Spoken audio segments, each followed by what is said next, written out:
कसे आहात YouTube family? Sitaram सर्वांना. आज मी काय बनवत आहे ते बघा. हे पाणी ठेवलेलं आहे गरम करायला.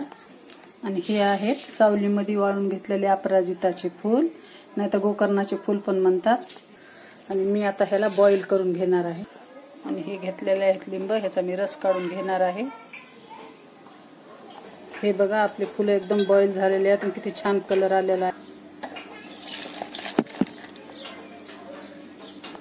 हा घेतलेला आहे मी पुदिना आणि हा आहे लिंबाचा रस. आता ह्याला मी ग्राइंडर करणार आहे. हे पुदिना आणि लिंबू ह्याचं मिश्रण आपल्या ह्याच्यामध्ये मिक्स करायचं. आणि हे मिक्स केलेलं जे सगळं हे आहे शरबत आपल्याला बॉटलमध्ये स्टॉकमध्ये भरून ठेवायचं आहे. मी ह्या ग्लासमध्ये थोडंसं चिल्ड वॉटर घेतले आहे. हे ग्लुकोज साखर थोडीशी टाकीत आहे. म्हणजे आपण सूप बनवून ठेवलेलं आहे, जे शरबत बनवून ठेवलेलं आहे ते मी ह्याच्यामध्ये टाकीत आहे.